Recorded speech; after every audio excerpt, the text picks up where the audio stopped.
नमस्कार दोस्तों। मैं डॉक्टर अभय सिंह चौहान सहायक प्रोफेसर के रूप में प्रेस्टीज प्रबंधन संस्थान ग्वालियर में कार्यरत हूं। और हमने पिछले 2 लेक्चर में फाइनल अकाउंट ऑफ कंपनीज के बारे में समझा था, उसके बारे में जाना था। और ये देखा था कि फाइनल अकाउंट बनाते कैसे हैं, उसमें कौन कौन से ऐसे अकाउंट होते हैं as per companies act of 1956 के आधार पे हमने देखा था। और हमने ये भी देखा था कि as per companies amendment act of 2013 के आधार पे कौन कौन से स्टेटमेंट या कौन कौन से अकाउंट आपके बनाए जाते हैं। तो जैसा कि हमने चर्चा किया था पिछले क्लास में, और हमने देखा था as per companies act of 2013 के हिसाब से हम statement of profit and loss account बनाते हैं और बैलेंस शीट बनाते हैं। ये दो चीज़ें बनाते हैं। तो आज उसी आधार पे आज हम एक सवाल करेंगे जिससे कि आपको और अच्छे से क्लैरिटी हो जाएगी और अच्छे से वो चीज़ें क्लियर हो जाएंगी कि जो नया कंपनीज अमेंडमेंट एक्ट 2013 है उसके हिसाब से जो भी चेंजेस आए हैं statement of profit and loss account और बैलेंस शीट के अंदर, तो उसके हिसाब से कैसे हमें सवाल को सॉल्व करना है और किस तरीके से करना है। तो आइए हम वो देखते हैं और समझते हैं कि कैसे करना है उसे। तो आज हम बढ़ते हैं दूसरे सवाल पे। अब देखिए यहाँ पर सवाल, पहला सवाल है। तो ये आपका सवाल ये रहा। The following balances from the books of Gujarat industry limited as at 31st March 2013 sorry 14 prepare its final account for the year ending 31st March 2014 according to the companies act of 2013। देखिए इसमें साफ साफ लिखा है कि कंपनीज एक्ट ऑफ 2013 के हिसाब से, कंपनीज एक्ट ऑफ 2013 के आधार पे हम फाइनल अकाउंट को बनाने की कोशिश करेंगे। अगर आप नहीं देख पा रहे हैं तो हम दोबारा से मैं आपको समझा देता हूँ। ये देखिए यहाँ पर इस लाइन में ये साफ साफ लिखा हुआ है कि कंपनीज एक्ट ऑफ 2013 के आधार पे हमें ये पूरा फाइनल अकाउंट बनाना है। ठीक है, तो हम जो नया कंपनीज एक्ट है उसके आधार पे हम ये फाइनल अकाउंट बनाने की कोशिश करेंगे। तो आइए देखते हैं इसमें क्या क्या चीज़ें दे रखी हैं। तो सबसे पहले दिया हुआ है ओपनिंग इन्वेंट्री, फिर sales, material purchased, wages, statement of profit and loss में सरप्लस दिया हुआ है। तो सरप्लस का मतलब है कि आपको प्रॉफिट हुआ है, तो प्रॉफिट दिया हुआ है। उसके बाद ऑडिट फीस है हमारे पास, ट्रेड एक्सपेंसेस हैं, बैड डेट्स हैं जो मैंने आपको समझाए थे कि बैड डेट्स क्या होते हैं, डिवेंचर्स इंटरेस्ट है, डिविडेंड ऑन प्रेफरेंस शेयर है, डायरेक्टर्स फीस है, इंटरेस्ट पेड है, land and building at cost, plant and machinery at cost, loose tools, goodwills, 1000 equity share capital आपके पास है, 1000 प्रेफरेंस शेयर कैपिटल भी है, 4% डिवेंचर्स हैं, सन्ड्री डेटर्स हैं, सन्ड्री क्रेडिटर्स हैं, बिल्स रिसीवेबल, बिल्स पेबल और cash in hand, bank overdraft और पेटेंट्स।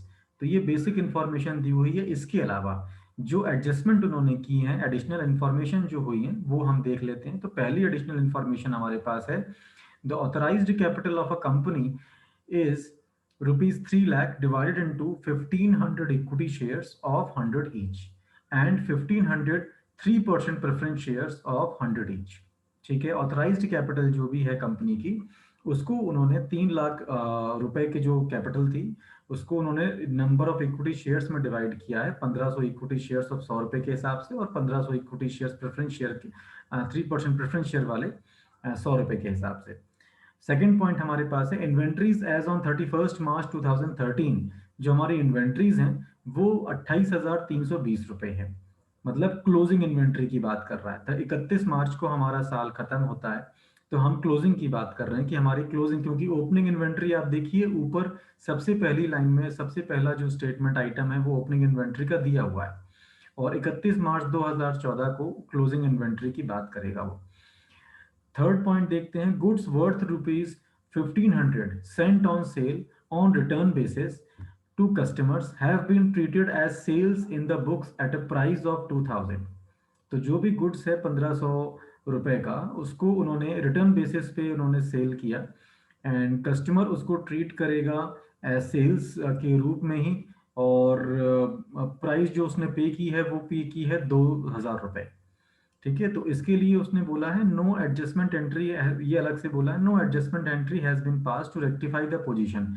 लेकिन यहाँ पर जो पोजीशन में जो गड़बड़ी हुई है उसमें कि 1500 की जगह पे आप 2000 रुपये पे कर रहे हैं, तो इसको हमने रेक्टिफाई करने के लिए कोई एंट्री अलग से पास नहीं करनी है। नो एडजस्टमेंट एंट्री हम पास नहीं करेंगे इसके अंदर। चौथा पॉइंट देख लीजिए, आपने डेप्रीसिएशन दिया है और किस किस पे दिया है। प्लांट पे डेप्रीसिएशन लगा है 10% का, लूज टूल्स आपके 20% है, पेटेंट्स आपका 10% है, लैंड एंड बिल्डिंग पे 5% का डेप्रीसिएशन लगा है, तो इसको भी हम लगाएंगे आगे। Provide 2.5% on debtors for discount. तो डेटर्स को आपने डिस्काउंट दिया है 2.5% का, और 5% का रिजर्व बना के चला है for bad and doubtful debts. हमने पहले ही आपको बताया था कि बैड डेट्स की हम मान के चलते हैं, कंपनी हमेशा मान के चलती है कि कुछ डेटर्स ऐसे होंगे जो बाद में जाके या आगे चल के बैड हो सकते हैं, मतलब वो हाथ खड़े कर सकते हैं या वो पेमेंट नहीं कर सकते। तो हम एक रिजर्व बना के चलते हैं कि जो भी हम कमाएंगे उसका इतना परसेंट हम बैड और डाउटफुल डेट में अलग से रिजर्व के नाम से जमा करते जाएंगे, सो दैट कि अगर हमारे पास कोई भी ऐसा डेटर जो बैड हो जाता है तो उसकी भरपाई हम यहाँ से निकाल के कर सकें, इस रिजर्व से निकाल के। उसके बाद छठा पॉइंट देखिए, डायरेक्टर्स प्रपोज डिक्लेयर डिविडेंड। तो जो कंपनी के डायरेक्टर्स थे उन्होंने डिविडेंड देने की घोषणा की, और उन्होंने बोला कि इक्विटी शेयर पे आप 8 पर शेयर एंड 1.2 पर शेयर और एक 1.2 पर शेयर आप प्रेफरेंस शेयर पे डिविडेंड देंगे after transferring 6,000 to provision for taxation. Taxation का प्रोविजन को ट्रांसफर करने के बाद जो पैसा बचेगा उसके हिसाब से आप डिविडेंड देंगे 8 पर शेयर इक्विटी पे और 1.20 रुपीज पर शेयर प्रेफरेंस पे। तो ये सारी एडजस्टमेंट्स हैं। अब देखिए वन बाय वन हम इसको करने की कोशिश करेंगे। तो आइए देखते हैं सबसे पहले statement of P and L, profit and loss account. तो ये देखिए, अगर आपको याद हो तो इस तरीके से हम statement of profit and loss account बनाते हैं। तो सबसे पहले आपको ऊपर लिखना है गुजरात इंडस्ट्री लिमिटेड, क्योंकि हम गुजरात इंडस्ट्री लिमिटेड की बात कर रहे हैं। और statement of profit and loss account bracket में लिखिएगा for the year ending 31 March 2014। ठीक है, जिस साल आप बना रहे हैं, जिस साल के अंत में बना रहे हैं, उस साल के अंत का आपको लिखना है। तो ये आपका as per companies act of 2013 के हिसाब से statement of profit and loss account दिया हुआ है। तो जिसमें देखिए सबसे पहले मैंने आपको बताया था, आप दोबारा से भी इसको रिकॉल कर सकते हैं। रेवेन्यू फ्रॉम ऑपरेशन कितना होगा? रेवेन्यू फ्रॉम ऑपरेशन का मतलब हम यहाँ पर सेल या नेट सेल की बात करते हैं। उसके बाद अदर इनकम, हमारी जो कुछ और भी इनकम अगर होती है तो वो भी हम यहाँ लिखेंगे, और प्लस टोटल रेवेन्यू हमारी आ जाएगी। तो इसको आप दोबारा से देख सकते हैं। तो इसी को हम वन बाय वन करेंगे। तो सबसे पहले हम वर्किंग नोट करते हैं। तो वर्किंग नोट बनाने की कोशिश करेंगे कि वर्किंग नोट कैसे बनेगा इसका। तो सबसे पहला हमें वर्किंग करनी है रेवेन्यू फ्रॉम ऑपरेशन निकालने की। देखिए, क्योंकि रेवेन्यू फ्रॉम ऑपरेशन में हम नेट सेल निकालते हैं और नेट सेल की कुछ कैलकुलेशन इसमें दी हुई है। तो सबसे पहले वर्किंग नोट में वर्किंग नोट नंबर 1 बनाते हैं। तो यहाँ पर देखिए ध्यान से, हम वर्किंग नोट नंबर 1 बनाएंगे, और वर्किंग नोट नंबर 1 में हमारे पास सेल दे रखी है।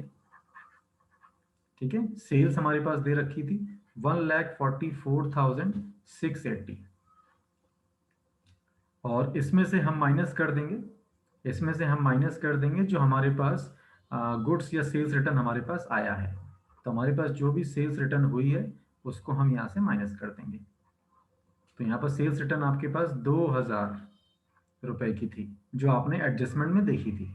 तो जैसे ही आप इसको माइनस करेंगे तो आपके पास आ जाएगा 1,42,680, 1,42,680 रुपए। ये आपका आ गया रेवेन्यू फ्रॉम ऑपरेशन। ये आपका जो आ गया, ये हो गया आपका रेवेन्यू फ्रॉम ऑपरेशन। ये हमने रेवेन्यू फ्रॉम ऑपरेशन निकाल लिया। तो अब इस रेवेन्यू को हम वहां पर लिख देंगे जो भी हमारे पास वैल्यू आई है। तो देखिए यहाँ पर हमारे पास कितनी आई है, 1,42,680 रुपए। तो ये 1,42,680 रुपए हम यहाँ सबसे पहले डालेंगे वर्किंग नोट नंबर 1। हमने देखिए अभी पहली वर्किंग नोट बनाई है, तो नोट नंबर 1 डाल देंगे, और 1,42,680 रुपए आप यहाँ पर दिखा देंगे। क्योंकि आप करंट पीरियड की बात कर रहे हैं, यहाँ पर कभी प्रीवियस ईयर की कोई बात नहीं हुई है, तो इसलिए प्रीवियस ईयर वाले कॉलम को हम ब्लैंक छोड़ के चलेंगे। क्योंकि इस वाले सवाल में कोई भी प्रीवियस ईयर की वैल्यू की बात नहीं हो रही है, तो इसीलिए हम प्रीवियस ईयर की वैल्यू की कोई भी अमाउंट इस कॉलम में नहीं दिखाएंगे, इसको हम ब्लैंक छोड़ के चलेंगे, खाली छोड़ के चलेंगे। अब हम देख लेते हैं क्या हमारे पास कोई अदर इनकम है सवाल में। तो आप ध्यान से देखिए यहाँ पर सवाल के अंदर, यहाँ पर सवाल में कोई भी ऐसी इनकम के बारे में उसने अलग से बात नहीं करी है। पूरे सवाल के अंदर कोई भी ऐसी इनकम नहीं है, अदर इनकम, जिसके बारे में उसने बात की है जो कि आपकी इनकम जनरेट करके दे रही हो, चाहे वो प्रत्यक्ष रूप से दे रही हो चाहे वो अप्रत्यक्ष रूप से दे रही हो, लेकिन ऐसी कोई इनकम की बात यहाँ पर नहीं हुई है। तो इसका मतलब ये है कि अगर कोई बात नहीं हुई है तो हम हेडिंग जरूर लिखेंगे। एग्जाम में हमें जो हेडिंग मैं आपको दिखा रहा हूं अभी क्वेश्चन के अंदर, ये सारी हेडिंग आपको लिखनी है। अगर इसके बारे में कोई इंफॉर्मेशन होती है सवाल में तो आप उसको सॉल्व करके उसकी वैल्यू लिखेंगे, और अगर इसके बारे में कोई इंफॉर्मेशन सवाल में नहीं होती है तो आप उसको ब्लैंक छोड़ देंगे। यहाँ पर आप ब्लैंक छोड़ देंगे इस तरीके से। लेकिन आपको हेडिंग ज़रूर दिखानी है, सारे आपको हेड्स दिखाने हैं। Revenue from operation, other income, cost of material consumed, purchase of stock in trade, ये सारे हेड्स आपको दिखाने पड़ेंगे। ठीक है, तो अब हमारा टोटल रेवेन्यू आ जाएगा। तो अब आप ध्यान से देख लीजिए आपका टोटल रेवेन्यू कितना आएगा। तो अगर हम टोटल रेवेन्यू यहाँ पर सॉल्व करेंगे तो हम देखिए यहाँ पर हमारा जो टोटल रेवेन्यू है वो टोटल रेवेन्यू आपका जनरेट हो जाएगा कितना, 1,42,680 रुपये। ये हमारा टोटल रेवेन्यू आ गया, 1,42,680 रुपये। ये आपका टोटल रेवेन्यू आ गया। अब हम आगे सॉल्व करते हैं सवाल को कि अब हमारा एक साइड तो खत्म हो गया, वो है रेवेन्यू साइड। अब हम आते हैं अपने खर्चों की तरफ। तो हमारे एक्सपेंसेस जो हैं वो कितने हैं और वो किस हिसाब से दे दिए गए हैं वो भी चेक कर लेते हैं एक्सपेंसेस को। तो एक्सपेंसेस में देखिए सबसे पहला जो है हमारे पास वो है हमारे पास कॉस्ट ऑफ मटेरियल कंज्यूम्ड। तो कॉस्ट ऑफ मटेरियल कंज्यूम्ड के बारे में देखिए कहीं पर भी कुछ बोला है, हम सवाल को दोबारा से देख लेते हैं। ये रहा सवाल आपका। तो हाँ जी, कॉस्ट ऑफ मटेरियल कंज्यूम्ड के बारे में उसने बोला है यहाँ पर दोबारा से।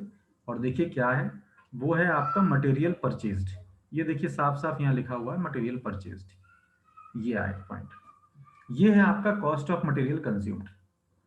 ठीक है, आपने जो मटेरियल परचेज किया, अगर कोई परचेज रिटर्न होता तो वो भी हम यहाँ पर सॉल्व करते, लेकिन परचेज रिटर्न की यहाँ पर कोई बात नहीं की है, इसलिए हम मटेरियल परचेज को कॉस्ट ऑफ मटेरियल कंज्यूम में मान के चलेंगे। ठीक है, तो ये वैल्यू आपको दिखानी है statement of P and L के कॉस्ट ऑफ मटेरियल कंज्यूम वाले पार्ट में। तो ये थी आपकी 49,300। तो ये आप यहाँ पर दिखा दीजिए 49,300। अब ये खर्चे की साइड हम लोग चल रहे हैं। उसके बाद purchase of stock in trade में कुछ नहीं है तो हम इसको ब्लैंक छोड़ देंगे। चेंजेस इन इन्वेंट्री की अगर हम बात करें तो चेंज इन इन्वेंट्री के बारे में हमें यहाँ पर हम देखते हैं कि हमने क्या क्या चीज़ें और कैसे निकाली है। तो इसके लिए हमें वर्किंग नोट करना पड़ेगा। चेंज इन इन्वेंट्री का मतलब है क्लोजिंग और ओपनिंग के बीच का डिफरेंस, और उसके साथ अगर कोई एडजस्टमेंट है तो वो भी करते हुए चलेंगे। तो देखिए साथ में यहाँ पर क्या चीज़ें दी हुई है सवाल में। ये आपका सवाल है। तो इस सवाल में देखिए ध्यान से, आपके पास ओपनिंग इन्वेंट्री थी, आपके पास ये ओपनिंग इन्वेंट्री दी हुई है 26,600, और आपके पास क्लोजिंग इन्वेंट्री उसने देखिए एडजस्टमेंट में बताया था कि इन्वेंट्री जो है ये वाली आपकी inventory as on 31 March 2014 is 28,320, ये क्लोजिंग इन्वेंट्री आपकी हो गई। इसके बाद उसने थर्ड पॉइंट के बारे में बात की थी कि थर्ड पॉइंट में देखिए आपने कि 1,500 रुपए का जो सामान है वो आपने Saint on cell return basis पे आपने किया था, लेकिन जो कस्टमर है ने उसको बुक प्राइस पे ट्रीट करके 2,000 रुपये पे कर दिए थे। तो 2,000 रुपये हमने पे किए थे वो हमने सेल्स रिटर्न के नाम से ऊपर माइनस कर दिए थे, आपने देखा था सेल्स माइनस सेल्स रिटर्न। अब इस 1,500 का ट्रीटमेंट हम यहाँ पर ऐड करेंगे क्लोजिंग इन्वेंट्री के साथ। ठीक है, तो ये हम यहाँ पर क्लोजिंग इन्वेंट्री के साथ दिखाएंगे। तो इसकी वर्किंग नोट एक बार कर लेते हैं कि इसका वर्किंग नोट किस तरीके से बनेगा। तो आइए देखते हैं यहाँ पर सेकेंड पॉइंट। तो हमारा वर्किंग नोट नंबर 2 अब स्टार्ट हो रहा है। तो वर्किंग नोट नंबर 2 में आप ओपनिंग इन्वेंट्री आपके पास है, ओपनिंग इन्वेंट्री की बात कर रहे हैं। ओपनिंग इन्वेंट्रीज आपके पास ये रही। तो ओपनिंग इन्वेंट्री में हमने दिखाया 28,320, 320 रुपये आपने ये दिखा दिए। क्लोजिंग इन्वेंट्री की अगर हम बात करें तो यहाँ पर क्लोजिंग इन्वेंट्री, क्लोजिंग इन्वेंट्री आपकी 1,500 रुपये थी, ये आपने माइनस कर दिया। तो जैसे ही आप इसको माइनस कर देंगे तो आपके पास आ जाएगा, सॉरी क्लोजिंग इन्वेंट्री आपके पास थी एक इसको तो थोड़ा सा ठीक कर लेते हैं। ये मैंने वैल्यू थोड़ी सी ये हो गई है, इसमें यहाँ पर लिख देते हैं क्लोज ओपनिंग इन्वेंट्री की वैल्यू जो है वो रिवाइज हम कर लेते हैं, क्योंकि ओपनिंग इन्वेंट्री आपकी दूसरी वैल्यू है। ओपनिंग इन्वेंट्री में जो आपकी वैल्यू है वो है 26,600 रुपये, और क्लोजिंग इन्वेंट्री है 28,320 रुपये। ये आपकी क्लोजिंग इन्वेंट्री है। और इसके बाद इसमें हम ऐड कर देंगे, इसमें हम ऐड कर देंगे क्लोजिंग इन्वेंट्री में, या हम इसको अलग से भी ऐड कर सकते हैं, लेकिन आप इसको इस तरीके से भी सॉल्व कर सकते हैं अगर चाहें तो। ये अमाउंट आप अलग से दिखा सकते हैं, इस पूरे अमाउंट को आप अलग से दिखा सकते हैं, ताकि वो और आपके लिए क्लियर हो जाएगा कि किस तरीके से सॉल्व किया है। तो 26,600, ये आपके आ गया। ठीक है, तो अब हम इसको सॉल्व करने की कोशिश करते हैं। देखिए ध्यान से इधर,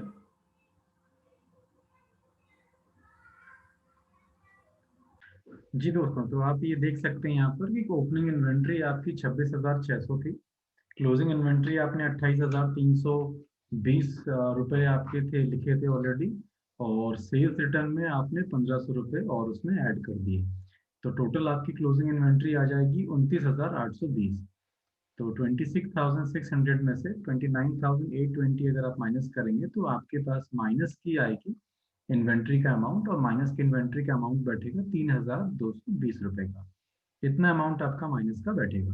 तो ये जो माइनस का अमाउंट आपका बैठेगा, इसको हम statement of profit and loss account में वर्किंग नोट नंबर 2 के नाम से हम इसमें चेंजेस इन इन्वेंट्री में, changes in inventory of finished goods working progress and stock in trade, इस वाली हेडिंग के अंदर माइनस में 3,220 नेगेटिव में दिखा देंगे। उसके बाद आते हैं एम्प्लॉय बेनिफिट एक्सपेंसेस। जैसा कि मैंने आपसे पहले भी डिस्कस किया था कि एम्प्लॉय बेनिफिट एक्सपेंसेस में हम एम्प्लॉयज़ की सैलरी, एम्प्लॉयज़ को दिए जाने वाले जो भी चीज़ें हम उनको देते हैं एम्प्लॉयज़ को या लेबर को, वो सारी चीज़ें यहाँ पर ऐड होती हैं। तो देखिए आप क्वेश्चन में दोबारा से देख सकते हैं, एम्प्लॉय बेनिफिट एक्सपेंसेस के लिए आपके पास वेजेस दिए हुए हैं। ये देखिए आपको दिख रहे होंगे यहाँ पर साफ साफ, ये वेजेस दिए हुए हैं 50,740, है ना। फोर्थ पॉइंट आप ध्यान से देख सकते हैं, 50,740 रुपए के आपके वेजेस दिए हुए हैं। तो वो वेजेस आपके एम्प्लॉय बेनिफिट एक्सपेंसेस में चले जाएंगे। इसके अलावा एम्प्लॉय बेनिफिट एक्सपेंसेस में कहीं पर भी कोई और बात नहीं करी है, ना कोई सैलरी की बात हुई है, ना किसी प्रकार से कोई और भी चीज़ आपने एम्प्लॉय को दी हुई है। तो इसीलिए हम सिर्फ वेजेस को लेंगे। अगर कोई और चीज़ भी दी हुई होती तो उसको भी हम जोड़ के यहाँ पर एम्प्लॉय बेनिफिट एक्सपेंसेस में वर्किंग नोट करके दिखा देते। इसके बाद आते हैं नेक्स्ट पॉइंट पे, वो है हमारा फाइनेंस कॉस्ट। अब फाइनेंस कॉस्ट में हमें ध्यान देना है कि फाइनेंस कॉस्ट में हमारे पास कौन कौन सी चीजें हमारे पास आएंगी और हम किन किन को कंसिडर करेंगे। तो फाइनेंस कॉस्ट में आपको वर्किंग नोट बनाना पड़ेगा। तो वो आप, जैसे मैंने आपको वर्किंग नोट अभी दिखाया, उसी तरीके से वर्किंग नोट में फाइनेंस कॉस्ट की कैलकुलेशन कर लेंगे। तो फाइनेंस कॉस्ट में मैंने आपको पिछले क्लास में बताया था कि अगर हम किसी प्रकार से कोई डिविडेंड अनाउंस करते हैं या कोई इंटरेस्ट पे करते हैं या डिबेंचर हम कोई देते हैं, तो वो सारी चीज़ें, सॉरी माफ कीजिएगा, कोई डिवेंचर हम देते हैं, कोई डिवेंचर का इंटरेस्ट हम पे करते हैं या इंटरेस्ट हम अलग से पे कर रहे हैं, वो सारी चीज़ें आपकी फाइनेंस कॉस्ट में आएंगी। तो यहाँ पर ध्यान दीजिए, इस वाले सवाल में आप ध्यान से देखिए। अगर आप यहाँ पर एडजस्टमेंट में देखें तो एडजस्टमेंट में आपने यहाँ पर हम देखते हैं ऑथराइज कैपिटल, सेकेंड पॉइंट ये आ गया, थर्ड ये, फोर्थ वाला पॉइंट आपका ये है, एंड उसके बाद जी। तो अब हम यहाँ पर देखते हैं ऊपर क्वेश्चन में, देखिए ध्यान से, क्वेश्चन में देखिए डिबेंचर इंटरेस्ट दिया हुआ है 400 का, 400 रुपए का डिबेंचर इंटरेस्ट आपको यहाँ पर दिया हुआ है। आप ध्यान से देख लीजिए, 400 रुपए का डिबेंचर इंटरेस्ट आपको दिया हुआ है, ठीक है। और उसके बाद हमारे पास जो इंटरेस्ट पेड है वो है आपका, इंटरेस्ट पेड देखिए उसके जस्ट नीचे 2 पॉइंट छोड़ के आप नीचे देख सकते हैं, इंटरेस्ट पेड है 1,640 रुपए का। तो जो 400 रुपए का डिवेंचर इंटरेस्ट आपने पे किया है वो आपका हाफ ईयरली है, तो इसीलिए हम उसे पूरे साल का निकालेंगे इंटरेस्ट, कि पूरे साल का इंटरेस्ट हमारा कितना आएगा। तो पूरे साल का इंटरेस्ट आपका 400 का आप डबल कर दीजिए तो 800 रुपए का आपका डिवेंचर इंटरेस्ट पूरे साल का बन जाएगा, ठीक है। तो 800 रुपए तो डिवेंचर इंटरेस्ट हो गए, और इंटरेस्ट पेड आपका है 1,640। तो जैसे ही आप 800 रुपए और 1,640 को प्लस कर लेंगे तो आपके पास 2,440 का अमाउंट आ जाएगा, जो देखिए हमने यहाँ पर दिखाया है 2,440 रुपए। ये आप वर्किंग नोट के थ्रू करके दिखा सकते हैं। उसके बाद आते हैं डेप्रीसिएशन पे। तो डेप्रीसिएशन पे ध्यान दीजिएगा, एडजस्टमेंट के अंदर अगर आप ध्यान से देखें क्वेश्चन में, एडजस्टमेंट में आप देखिए यहाँ पर चौथा पॉइंट अगर आप पढ़ेंगे तो चौथे पॉइंट में लिखा हुआ है provide depreciation at the following rates. तो प्लांट की वैल्यू जितनी भी होगी उसमें आप 10% माइनस कर देंगे, लूज टूल्स की वैल्यू जितनी भी अंदर लिखी है उसमें से आप 20% उसका माइनस कर देंगे, घटा दीजिएगा। पेटेंट्स की जो वैल्यू आपको दिख रही है उसमें से 10% और घटा दीजिएगा। लैंड एंड बिल्डिंग में जो वैल्यू आपको दिख रही है उसमें से 5% आप माइनस कर सकते हैं। तो plant and machinery, loose tools, patents and land and building, इनमें से आप इनके जो परसेंटेज दिए हुए हैं उनको डेप्रिशिएट करना है, मतलब उनको माइनस करना है। तो जब आप इन सबको माइनस कर देंगे उनकी टोटल वैल्यू से, ठीक है, तो वो आपकी एसेट साइड में चला जाएगा, और जो माइनस वाली वैल्यू, जो 10% निकल के आया, जो 20% निकल के आया, जो 5% निकल के आया, कितना निकल के आता है, जैसे अगर हम प्लांट मशीनरी की बात करें तो 30,000 का कितना प्लांट एंड मशीनरी पे है? 10%। तो 30,000 का 10% डेप्रीसिएशन के नाम से आप प्रॉफिट एंड लॉस अकाउंट में दिखाएंगे, और माइनस करने के बाद जो वैल्यू बचेगी वो आप दिखाएंगे एसेट साइड में, बैलेंस शीट में। तो हमें डेप्रीसिएशन का ये जो भी एडजस्टमेंट आप देख रहे हैं, इनका डबल इफेक्ट होगा। तो डेप्रीसिएशन का भी आपका डबल इफेक्ट इसका ऐसे होगा कि आप यहाँ पर तो माइनस करेंगे, और जो वैल्यू आपकी माइनस होने के बाद टोटल वैल्यू जो बचेगी उसको हम एसेट साइड में दिखाएंगे। तो यहाँ पर जो आपकी प्लांट एंड मशीनरी 10% दिखा रहा है, तो डेप्रिसिएशन की वैल्यू 3,000 रुपए आपकी इसकी आ जाएगी। लूज टूल्स में 6,000 है, तो 6,000 का 20% निकालेंगे तो आपका आएगा 1,200 रुपए। तो ये हो जाएगा आपका 7,200 रुपए। उसके बाद अगर आप पेटेंट की बात करें, तो पेटेंट भी आपका 10% है। आप जैसी पेटेंट 21,000 रुपए आपका पेटेंट है, उसका 10% डेप्रिशिएट करेंगे तो आपका 2,100 रुपए आपको उसको माइनस करना पड़ेगा। उसके बाद पेटेंट के बाद लैंड एंड बिल्डिंग आपके पास है। लैंड एंड बिल्डिंग में अगर आप दिखाएंगे तो लैंड एंड बिल्डिंग के अंदर हम देख सकते हैं यहाँ पर लैंड एंड बिल्डिंग आपकी ये रही, इस तरफ 50,000 रुपए की है। तो 50,000 रुपए का 5% जैसे आप निकालेंगे तो 2,500 रुपए बनेगा। तो टोटल डेप्रिसिएशन आपका कितना बना? 3,000 प्लस 1,200 प्लस 2,100 प्लस 2,500। इनको प्लस कर देंगे तो आपका टोटल डेप्रिसिएशन अमाउंट आ जाएगा, जो कि 8,800 रुपए दिया हुआ है। ठीक है, इस तरीके से आप वर्किंग नोट में निकालेंगे। उसके बाद आते हैं अदर एक्सपेंसेस पे। हम जब जैसी अदर एक्सपेंसेस की बात करते हैं, तो अदर एक्सपेंसेस में इसका मतलब है कि जो एक्सपेंसेस, जो खर्चे आपने यहाँ इंक्लूड नहीं किए, वो सारे एक्सपेंसेस आप अदर एक्सपेंसेस के नाम से दिखाएंगे। तो मैं आपको बता देता हूँ कि कौन कौन से आपके अदर एक्सपेंसेस इसके अंदर हैं। तो देखते जाइए ध्यान से। आपके अदर एक्सपेंसेस, ट्रेड एक्सपेंसेस आपके हो गए, बैड डेट्स आपके हो गए, ऑडिट फीस आपका हो गया, डायरेक्टर्स फीस आपकी हो गई। उसके बाद reserve for bad and doubtful debts, देखिए सबसे एडजस्टमेंट में 5वें नंबर पे दिया हुआ है reserve for bad and doubtful debts. 5% निकालेंगे डेटर्स का 5%, जो भी आपका अमाउंट आएगा। एंड रिजर्व फॉर डिस्काउंट, और डिस्काउंट भी आपको निकालना पड़ेगा 5%। ठीक है, तो जो भी आपका 5% अमाउंट डेटर्स का निकल के आएगा, वो आप अमाउंट यहाँ पर दिखा दीजिएगा। जहाँ तक मुझे अंदाज है आपको ये सारी चीज़ें क्लियर हो गई होंगी। मैं फिर से इसको रिपीट कर देता हूँ कि आपके अदर एक्सपेंसेस में कौन कौन सी चीज़ें आएंगी। तो देखिए ध्यान से, आपके अदर एक्सपेंसेस में ट्रेड एक्सपेंसेस आएंगे, बैड डेट्स आएंगे, ठीक है, यहाँ पर आप देख पा रहे होंगे। उसके बाद ऑडिट फीस आपकी देखिए वहाँ पर लिखी हुई है, वो भी आएगी। डायरेक्टर्स फीस जो दी है वो भी आनी है। रिजर्व फॉर डाउटफुल डेट्स आपके पास आना है, और रिजर्व फॉर डिस्काउंट आना है। जैसे ही आप इन सबको कैलकुलेशन वर्किंग नोट में करके प्लस करेंगे इनका अमाउंट, तो आपको यहाँ पर जो टोटल आएगा वो आएगा 1,92,77 रुपए। ये आपका टोटल आएगा। तो ये हो गए आपके टोटल एक्सपेंसेस। इनको जैसे ही आप प्लस करेंगे, आपके टोटल एक्सपेंसेस आ जाएंगे 1,27,337 रुपए। तो अब देखिए टोटल रेवेन्यू और टोटल एक्सपेंसेस। हमारी रेवेन्यू है 1,82,042,680, और हमारे पास टोटल एक्सपेंसेस हैं 1,27,337 रुपए। तो जैसे ही आप इनको प्लस एंड प्लस माइनस करेंगे, आप इनको माइनस करेंगे, सब्ट्रैक्ट करेंगे, तो आपको प्रॉफिट दिख जाएगा। क्योंकि आपकी देखिए ध्यान से, आपकी रेवेन्यू ज्यादा है, एक्सपेंसेस आपके कम है। आपके रेवेन्यू यहाँ पर देखिए ज्यादा दिख रहे हैं, तो इसका मतलब है आपको प्रॉफिट हुआ। कितने का प्रॉफिट हुआ? तो देखिए प्रॉफिट आपको हुआ 15,343 रुपए का। अब इसके बाद बात करते हैं, ये प्रॉफिट है आपका before exceptional item, extraordinary item and before tax. इन तीनों से पहले का प्रॉफिट है। तो अब एक एक करके, अगर तीनों के बारे में कुछ क्वेश्चन में बोला है, तो उसका अमाउंट लिख के उसको माइनस करके फिर प्रॉफिट निकालेंगे। तो सबसे पहले हम माइनस करेंगे एक्सेप्शनल आइटम। तो देखिए एक्सेप्शनल आइटम आपके क्वेश्चन में, सवाल के अंदर कहीं पर भी ऐसी कोई बात नहीं करी एक्सेप्शनल आइटम को लेके, तो इसीलिए हम एक्सेप्शनल आइटम को ब्लैंक छोड़ देंगे और प्रॉफिट को नीचे आके ले जाएंगे। तो हमारे पास फिर बचेगा profit before extraordinary item and tax. अब एक्स्ट्रॉर्डनरी आइटम को हमें माइनस करना है, तो हमारे पास सवाल के अंदर एक्स्ट्रॉर्डनरी आइटम भी नहीं दिया हुआ है, तो हमने उसे भी ब्लैंक छोड़ दिया यहाँ पर। उसके बाद फिर हम देखते हैं जो हमारे पास लास्ट बचेगा प्रॉफिट, वो बचेगा प्रॉफिट बिफोर टैक्स। तो जो प्रॉफिट बिफोर टैक्स है उसमें से आपको टैक्स माइनस करना पड़ेगा। तो अब आप ध्यान से देखिएगा, टैक्स माइनस करने के लिए आप क्वेश्चन में ध्यान से देखिए कि आपको टैक्स के बारे में उसने कहाँ बोला है और कितना अमाउंट बोला है।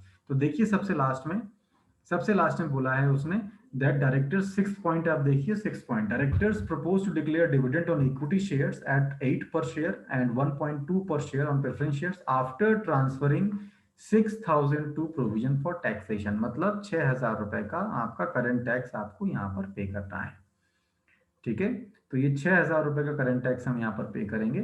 तो ये 6,000 रुपये आपको 15,343 में से 6,000 रुपये आपको माइनस करने हैं। जैसे ही आप इसको सब्ट्रैक्ट करेंगे, आपके पास पूरे साल का profit, actual profit, net profit जिसको हम कहते हैं, वो निकल के आ जाएगा, या प्रॉफिट आफ्टर टैक्स जिसको आप बोलते हैं, वो प्रॉफिट आफ्टर टैक्स आपके पास निकल के आ जाएगा 9,343 रुपये। इस प्रॉफिट को हम ट्रांसफर करेंगे नेक्स्ट अपनी बैलेंस शीट में। जो बैलेंस शीट हम बनाएंगे उसमें इस प्रॉफिट को हम ट्रांसफर करेंगे। तो देखते हैं कैसे करते हैं बैलेंस शीट। आइए हम बैलेंस शीट के बारे में जानते हैं अभी तक। तो ये आपकी बैलेंस शीट बनेगी। जैसे ही आपने प्रॉफिट एंड लॉस अकाउंट बना लिया, तो अब ये आपकी बैलेंस शीट बनेगी। उसमें सेम आप उसी तरीके से लिखेंगे, Gujarat industry limited balance sheet as at 31 March 2014।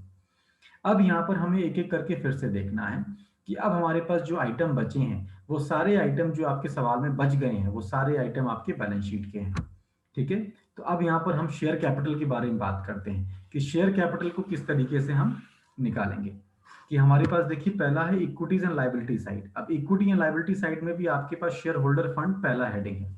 तो शेयर होल्डर फंड में आपने दो चीजें दिखाई हैं, पहला दिखाया शेयर कैपिटल, दूसरा दिखाया रिजर्व एंड सरप्लस। तो आप एक बार सवाल देख लीजिए और उसमें आप देखेंगे शेयर कैपिटल को हम कैसे निकालेंगे। तो शेयर कैपिटल को निकालने के लिए हम क्या क्या चीजें करते हैं और कैसे निकालते हैं, वो हम चेक कर लेते हैं। तो देखिए हमारे पास इक्विटी शेयर दिए हुए थे हमारे पास, आप ध्यान से देखिए।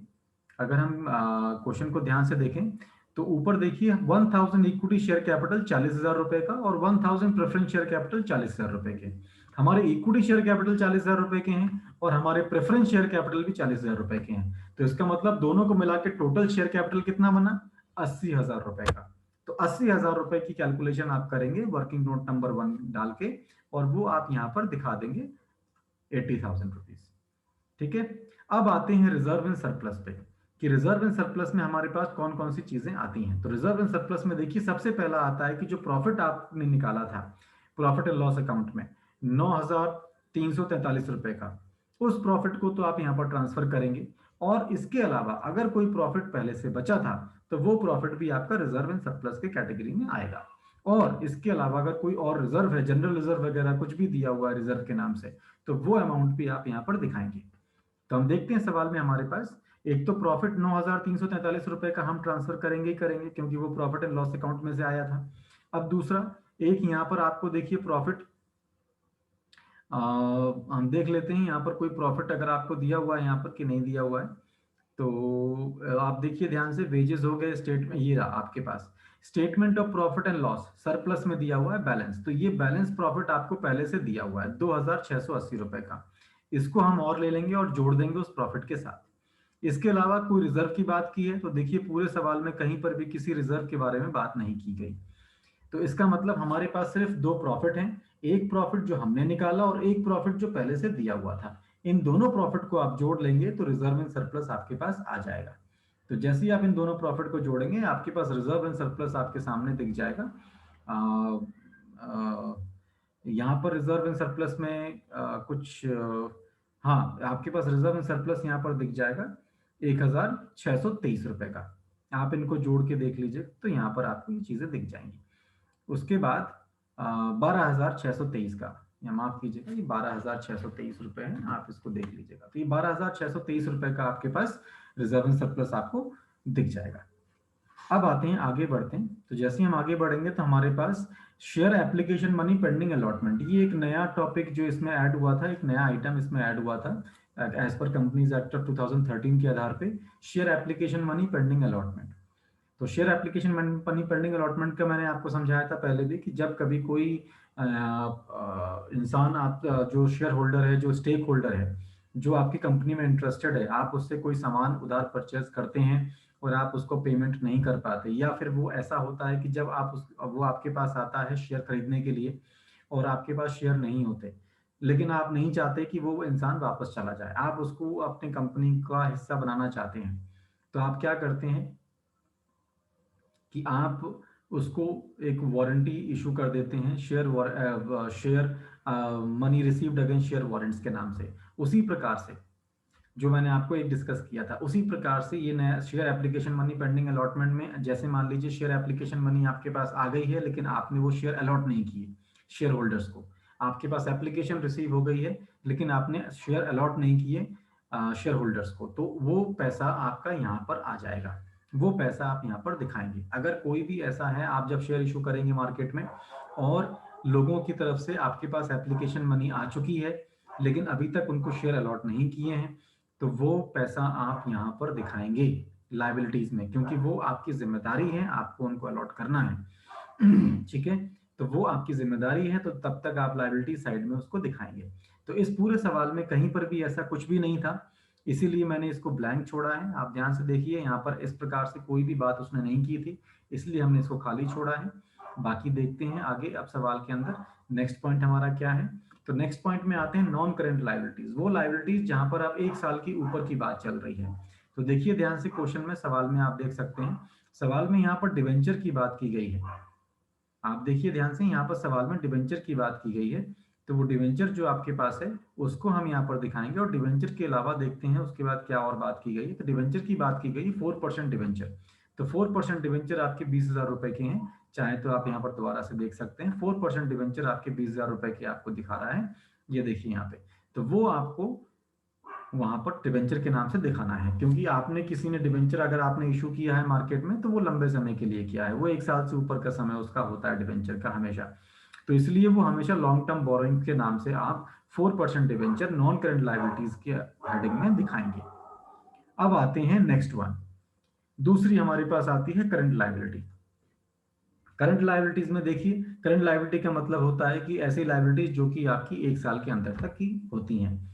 तो उसके अंदर देखिए सबसे पहला आता है शॉर्ट टर्म बोरोइंग्स। तो शॉर्ट टर्म बोरोइंग्स में ऐसी कोई बात नहीं की है, तो इसीलिए हमने उसे ब्लैंक छोड़ दिया। आगे देखते हैं trade payable.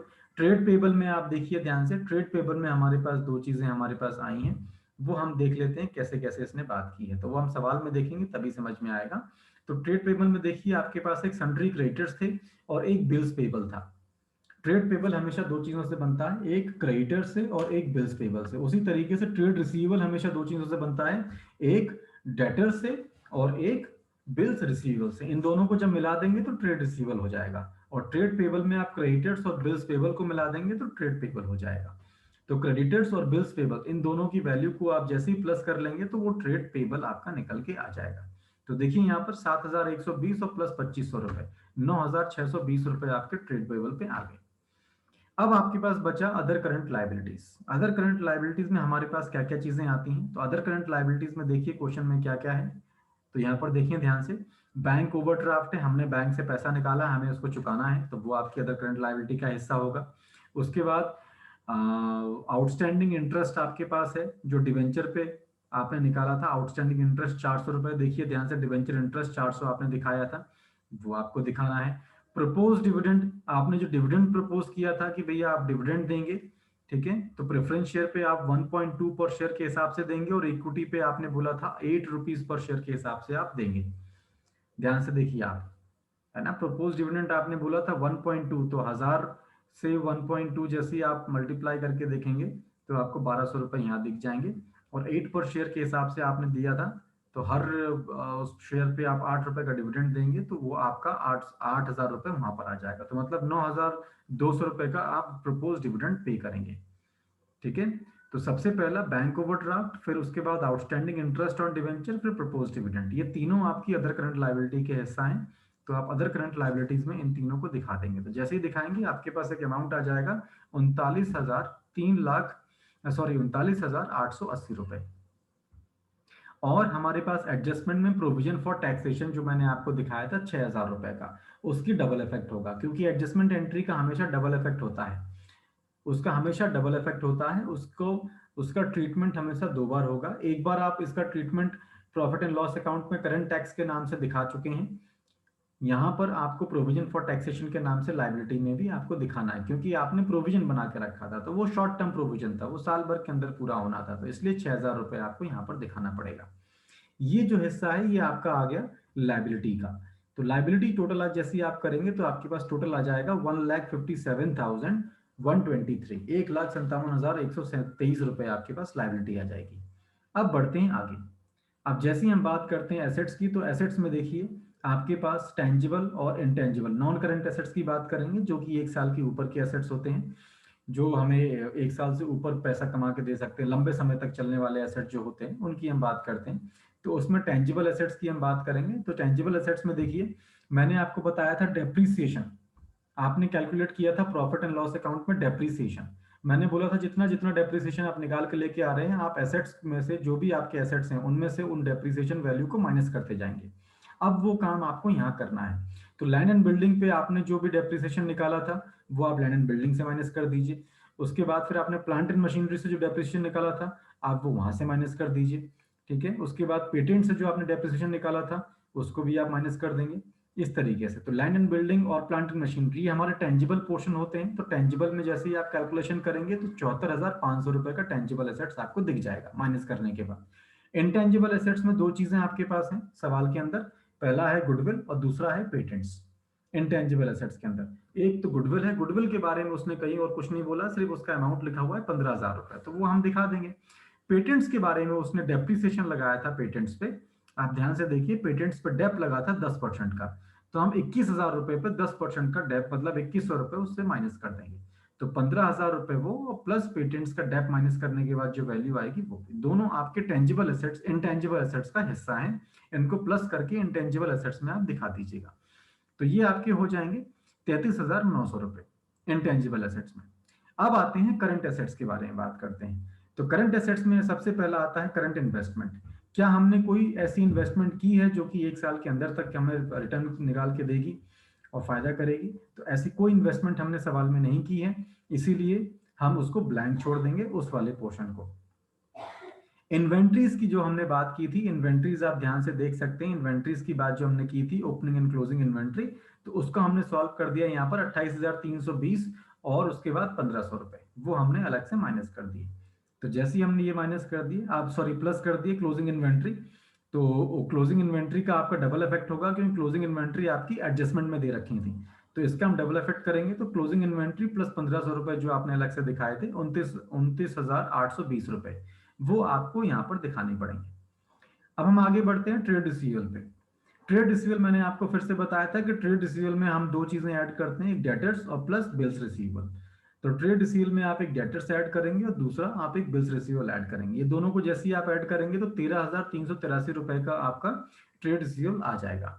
Cash and cash equivalent की अगर हम बात करें तो कैश एंड कैश इक्विवेलेंट आपके पास देखिए सवाल में साफ साफ दिया हुआ है कैश इन हैंड, आपके पास साफ साफ दिया हुआ है कैश इन हैंड। तो कैश इन हैंड आपके पास ये जो रुपए दिए हुए हैं 720 रुपए, ये आप यहाँ पर दिखाएंगे। Short term loans and advances के बारे में सवाल में कहीं पर भी कोई बात नहीं बोली है कि किसी भी छोटे प्रकार का उन्होंने लोन लिया हो एक साल के अंदर वाला, या कोई एडवांस ऐसा किया हो जिससे आपको फायदा, लोन दिया हो या एडवांस आपने ऐसा कोई दिया हो जिससे आपको फायदा मिलने वाला हो एक साल के अंदर, तो ऐसी कहीं कोई बात नहीं करी है, तो इसीलिए हम इसको भी ब्लैंक छोड़ देंगे। और हम आखिर में बढ़ते हैं अदर करंट एसेट्स। इसके अलावा अगर कोई अदर करंट एसेट्स हमारे पास हैं तो अदर करंट एसेट्स भी हम दिखाएंगे। तो देखिए आप ध्यान से, हमारे पास अदर करंट एसेट्स में लूज टूल्स आपके पास हैं और लूज टूल्स में आपने डेप्रीसिएशन लगाया था। तो अदर करंट एसेट्स में लूज टूल्स आपके पास हैं और लूज टूल्स में आपने 20% का डेप्रीसिएशन लगाया था, तो इसका मतलब 1,200 रुपए का डेप्रीसिएशन इसमें से माइनस करेंगे, तो 6,000 में से 1,200 रुपए का डेप्रीसिएशन माइनस कर दीजिएगा। जैसे ही माइनस कर देंगे 4,800 रुपए आपके पास आ जाएगा। ये हो गया आपका टोटल एसेट साइड। तो ये जैसे ही आप एसेट साइड अपना पूरा करेंगे तो देखिए एसेट्स की वैल्यू आपकी आएगी 1,57,123 रुपए। तो मैंने आपको पहले भी बताया था कि जब बैलेंस शीट को हम सॉल्व करते हैं तो हमारा बैलेंस शीट का लाइबिलिटी साइड का टोटल और एसेट साइड का टोटल हमेशा आपका बराबर होना चाहिए। और देखिए आप इस सवाल के अंदर दोनों ही टोटल आपके बराबर आए हैं। 1,57,123 रुपए आपका लाइबिलिटी साइड का है और 1,57,123 रुपए आपका एसेट साइड का है।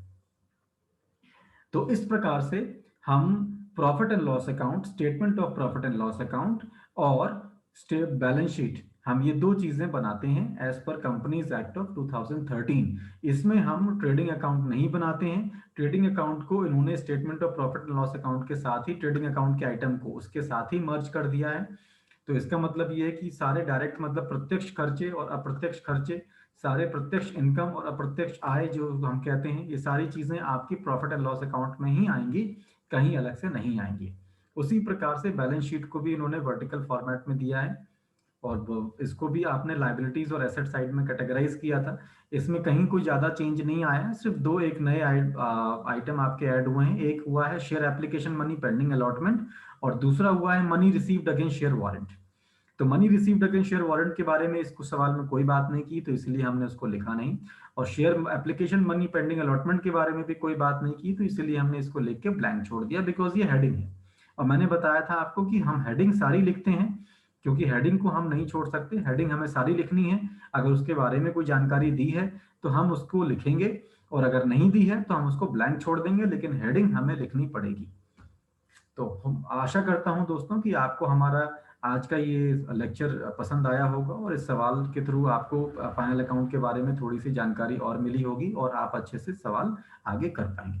हम बहुत जल्दी आपके साथ दूसरे लेक्चर से भी, आगे के लेक्चर से भी हम साथ में लेके आएंगे, और उसमें हम आगे की चीजें और भी डिस्कस करेंगे। तब तक के लिए धन्यवाद, नमस्कार।